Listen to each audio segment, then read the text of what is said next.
Hey guys, it's KJ from the Scariest Movie Ever channel on YouTube. I got something here I wanted to put together and show you. I was pretty surprised when I saw this at first. It has to do with the Black Knight satellite. We're going to go a little bit deeper than just that.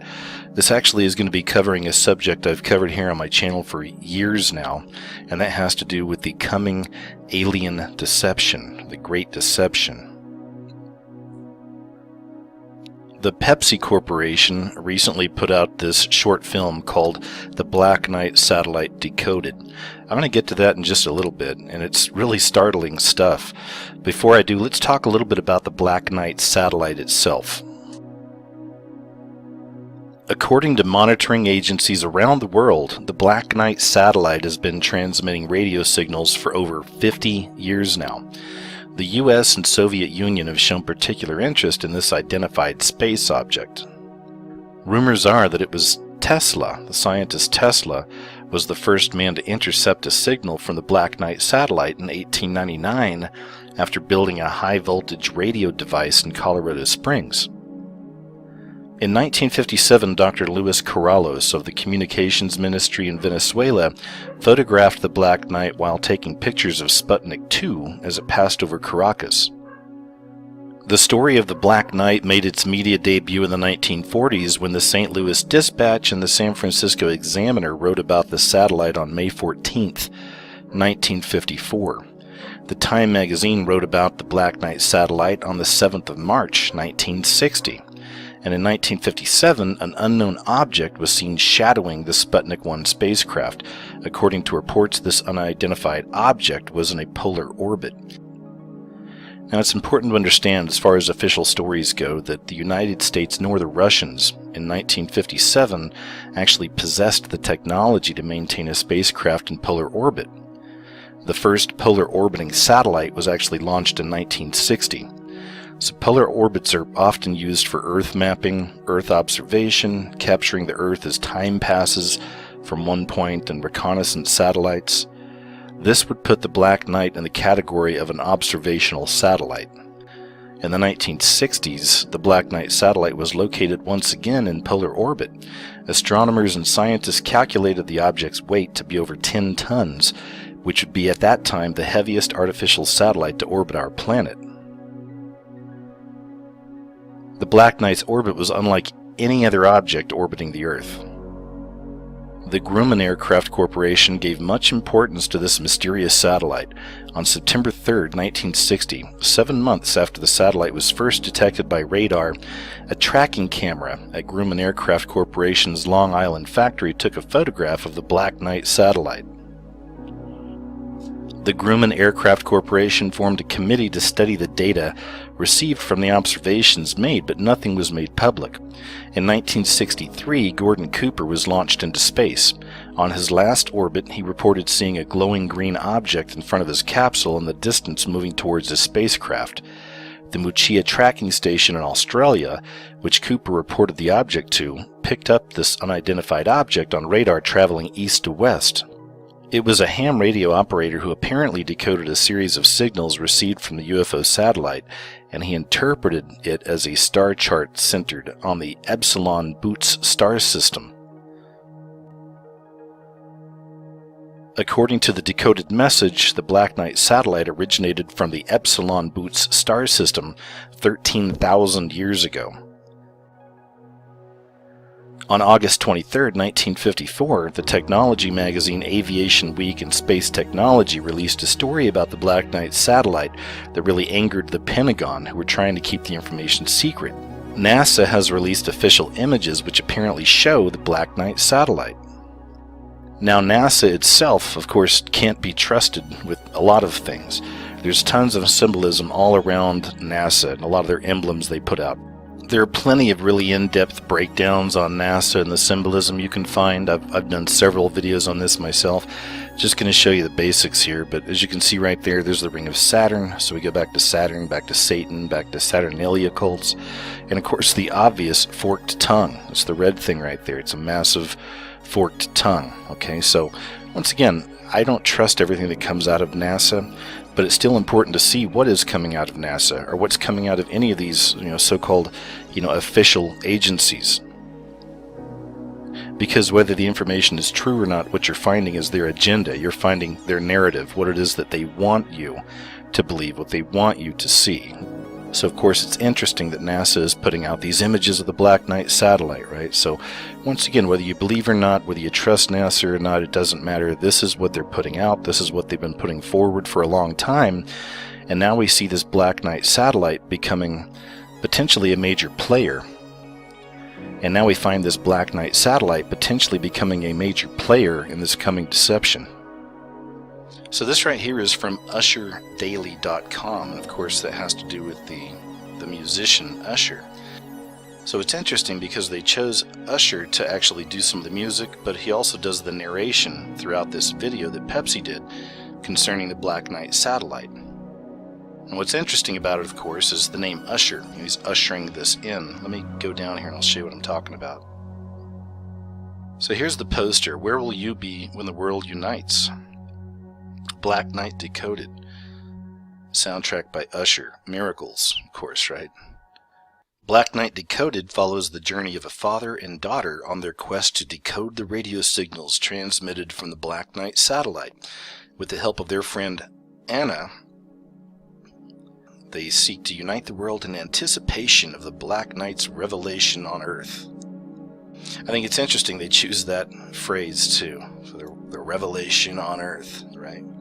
Because that's what all this stuff has to do with. Relying on support from communities around the world, the trio are in a race against time to decode the signals and respond before the government attempts to shut them down. That is so laughable, of course. There's no way the government would try to shut this down, because we know that the shadow government is behind all this stuff. A Pepsi production in association with Levity Entertainment Group. The film includes footage shot from outer space using the You're the Cast camera, etc., etc. Even on here, the poster is interesting to me. It's just another symbol for sun worship. And of course, that goes back to the Masons, back to the Illuminati, back to the mystery schools, the mystery religions, sun worship, or the worship of Lucifer. So of course, here on the top, in space, we don't have a Black Knight satellite or anything like that, or any spaceships, but you do have that kind of sun symbol there. Now, as for the video itself, I can't really play the video, but I can show you some snapshots from it, and I want to talk about some of the symbolism that's inside there. So the video starts off like this. In 1899, Nikola Tesla discovered a satellite orbiting the Earth. Its origin can be traced back over 13,000 years. This is not science fiction. This is real. And then they show you the satellite. And then of course here's the father and daughter, and they're getting the transmissions from the satellite. We can't forget the lady in red. There's Anna. This is Anna. This is their accomplice, I guess. And this is the lady in red. I've seen other people talking about this video, and they said that Anna was interesting because it reminded them of Anunnaki. The Anunnaki. I think that's interesting as well. The Anunnaki goes back to the space saviors, our space brothers, space saviors. And to me, that's all predictive programming. We see a lot of this on Ancient Aliens.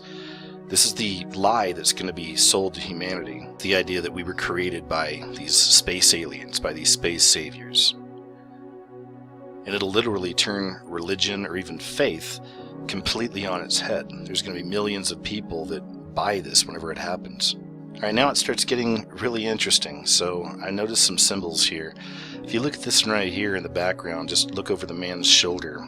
It's kind of hard to tell, but that cloud, it's all orange. It's kind of in the shape of a V. But at one point they get a little bit closer, and that cloud's no longer orange, but there's an obvious V in the background. I'm guessing that's supposed to be some kind of a cloud formation, right? But there's a V there. It's very obvious. Now the V is a symbol I've covered on many videos in the past. Not just me, there's other people who cover the symbolism as well. The Groxt 1 is a channel that covers the V quite a bit. The V being the fifth age, the last age of man. The V will be the completed New World Order. So I think it's interesting when we have this video here again talking about us communicating with our space saviors, our space brothers, and we have the V over this man's shoulder. Very clearly we have the V for the fifth age.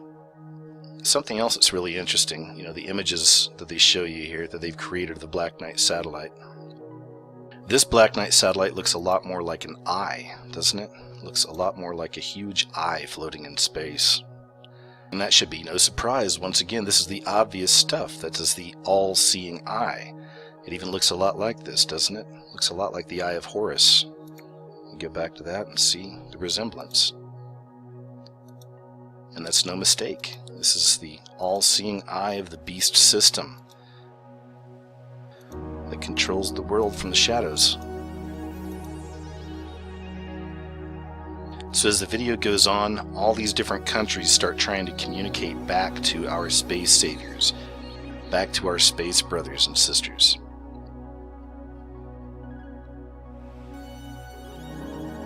And it's interesting some of the symbols they choose. This is China.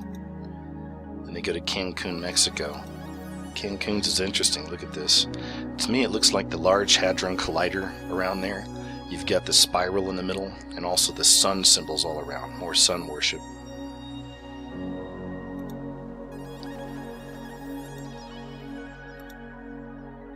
Another one of the countries showed this, and I thought this was, again, just very telling. The peace sign. I've covered this before, and many other people have covered that symbol in the past, but that is the broken cross. You have to look back to where these things began. You don't look at how they've been sold to us over the years. You look back. With symbolism, we always have to go back. Let's find out where it started, right? Where it started. So this is the broken cross. And to really get the point across even more, this is the rainbow. So we have the rainbow broken cross. And this is why we see that gay agenda, the LGBT thing happening, the trans agenda. All this stuff is really being put forth right now. And this is not to insult any of our friends out there that may be gay, bi, whatever, right? But this is just the facts. This is the way I see them.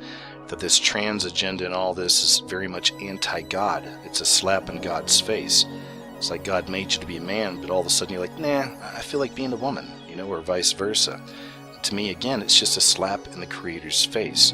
So this is why we see the promotion of this more and more. Of course, we see it now connected with, again, the end times, the fifth age, the coming of these fake alien saviors, the coming of these space brothers and sisters, the LGBT agenda, the rainbow, the broken cross, because they're going to have to break the cross. And this isn't the only time they used the broken cross here. That's Sydney, Australia. It's Romania. Now check out Romania. And once again with Romania, we've got the broken cross. We also have the red and the blue. I'm going to get more into that in just a little bit. But once again, you have the broken cross. Why is that important? It's important because they're going to have to break the cross to have this new world order. This false world peace. I've often wondered about that myself. People always talk about Christian persecution. I know there's a lot going on in Syria right now. There's a lot happening really all over the world. But I believe that we haven't seen anything yet, because I've always wondered, how is this going to happen? How are they literally going to have brothers and sisters and moms and dads and kids and families and friends and co-workers and neighbors? How are they really going to have everybody truly turn against each other, right? And how are they really going to persecute the Christians like that? Again, if this is supposed to be worse than we've seen in history, and there have been some horrible atrocities to the Christians throughout history, right? But this is going to be the worst one, right? The worst we've ever seen. How are they going to get there? What could cause that?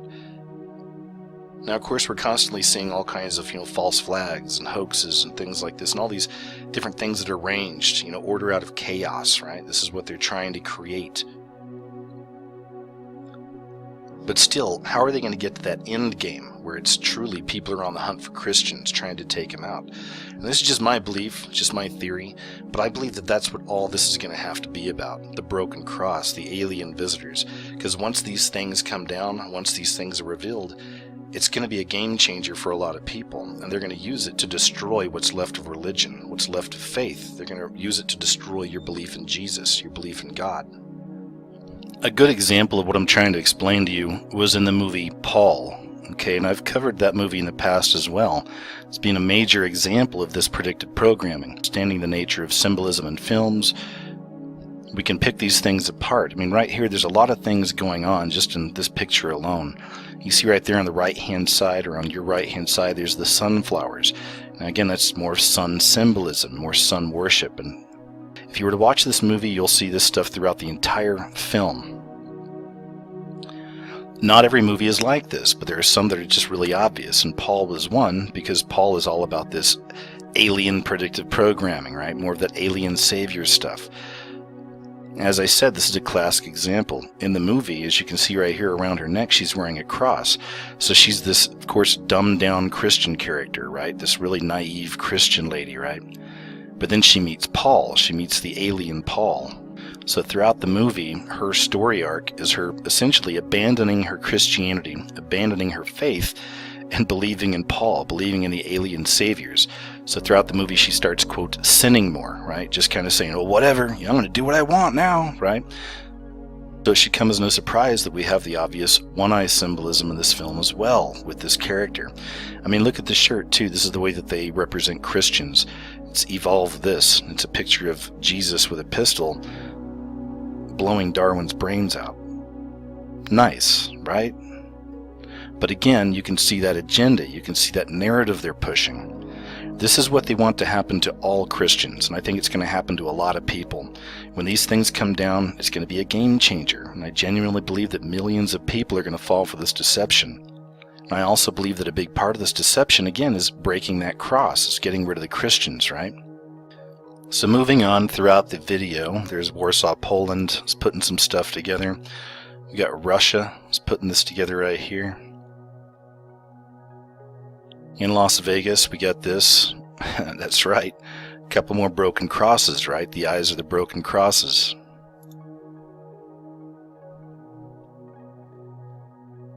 Here is another one of the symbols from one of the countries. In Vietnam, I thought was interesting, the one they put up. You have this one right here. And that's the woman in blue. Let me show you some things about this. This has to do with the red and the blue. We see the red and the blue quite a bit, right?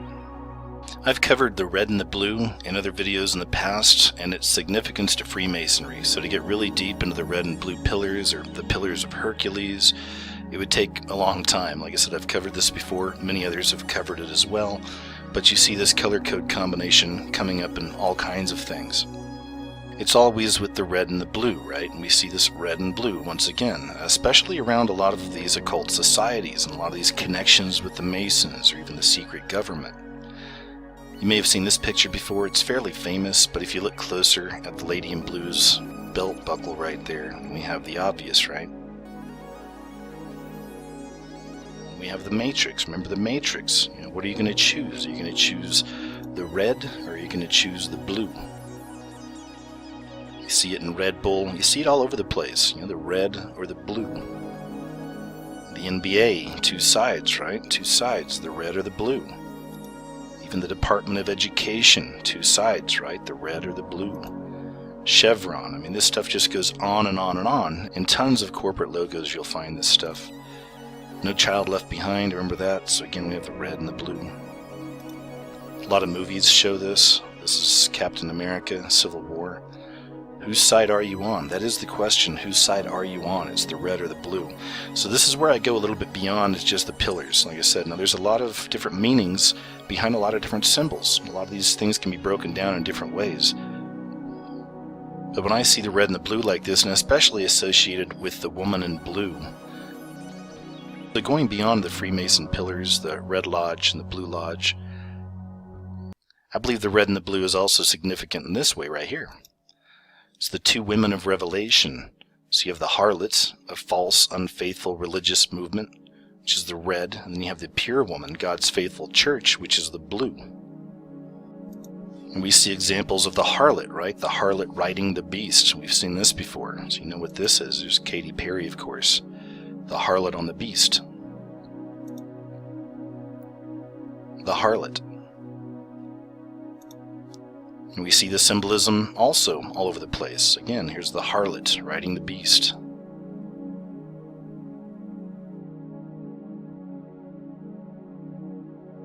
So again, you'll see a lot of movie posters and things like this literally divided. And you've got two sides. You have the red or the blue. Which side do you choose? Do you choose God's side, or you choose the side of the enemy? The red or the blue? Bank of America, 11-11-11-33, right? Which side do you choose? I thought this was a classic example of that split, you know, the right side or the left side, the red or the blue. You know, this one right here, you got the woman on one side, and on the other side you have the phoenix. And I recently covered the phoenix in one of my videos. The phoenix is a major representation, at least in this case, of the rise of Lucifer, right? Everything has to burn, everything has to be destroyed, but out of those ashes will come the fifth age, will come the New World Order. So again, we have that split. Which side do you choose, the woman or the beast? And speaking of corporate logos, I'm just adding this in, but you can look at Pepsi, look at some of their older pictures, and you'll see the way that the logo has actually changed throughout the years. And it very much looks like an eye itself, doesn't it? And the way it's set up now, it looks very much like an eye. And that's certainly no coincidence. I mean, another example of this is if you look at Taco Bell, look at the old Taco Bell logo, right? It's pretty self-explanatory and pretty straightforward, but throughout the years the corporation sold out, and I believe it sold out to the Beast System or the Illuminati or High Order Masons, you know, whatever you want to say, but they sold out and they actually changed their logo. Now their logo is this, and I covered this in a video a couple of years ago, but they changed everything, right? Now if you look underneath the bell, that's a 6, it's a perfect 6 surrounding the eye, the reptilian eye. They actually put a slit in there. Like I said, you can look at this for yourself. They changed it, right? Same with the buildings, right? That's where the 6 comes in. So you have on 3 different sides of all these Taco Bells, you got 1, 2, and then on the other side 3. There's never anything in the back. That's where like the trash is and the back door and everything, right? So you always have the 3 6s on all these buildings. Or even here's another example. Again, you have the 3 6s. You have the 3 all around the building. And you have the sign that stands alone. It's got its 6 on there, but that doesn't count. On the building itself, like I said, we're looking at the 3 6s. And if you look above those all-seeing eye symbols with the 6s on the building itself, you'll see that kind of architecture just above it, that white kind of slant or whatever. There's another example of it back here on this one. You'll see that again, right? So you ask yourself, you know, why do they put that up there? What does it mean? Well, once again, we go back here, right? It starts making more sense. You can see that, right?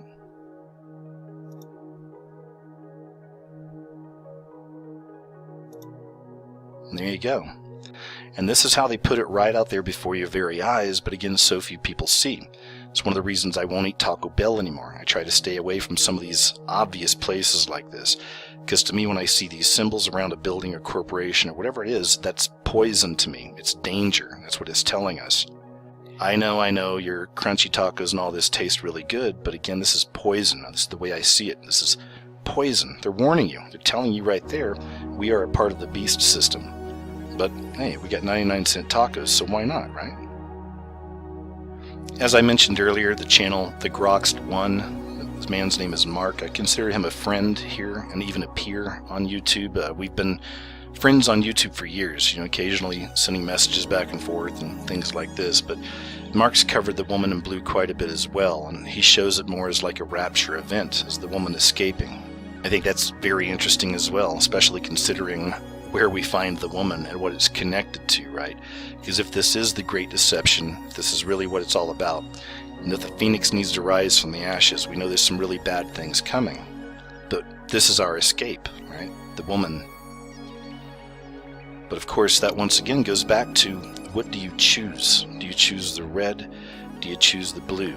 Do you choose God? Do you choose the devil? And the very last image in this video from Pepsi about the Black Knight, it shows it activating, turning on. Once it's been watching, you know, the all-seeing eye has been watching from space. Once it sees that the world is ready for it, it starts activating, and at the very end it starts moving towards the Earth. And that's it. That's the end of the video.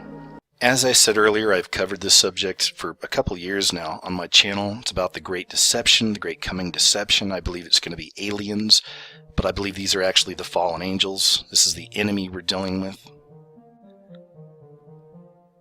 So that's why I have to tell you once again, okay, this goes beyond your religion or your lack of religion or whatever it is, guys. This really is about God, and this is about the devil. This is about your salvation. So I believe it's very important for you to have Jesus Christ, okay? Now again, that has nothing to do with your denominations or your churches or whatever. Make sure you have Christ, because we have to go through the Son to get to the Father, right? right? So once again, claim your inheritance to the throne, okay, because now is the time. And certainly I would hope none of this stuff would happen. I don't want to see people fall for these things. I don't want to see people not make it. But if this plays out the way I see it, I'm telling you, this is a huge corporation. They're putting all this money into this stuff. I do believe this is a massive example, again, of predictive programming. That we may very well be seeing this stuff in our generation, and it could come very soon, okay?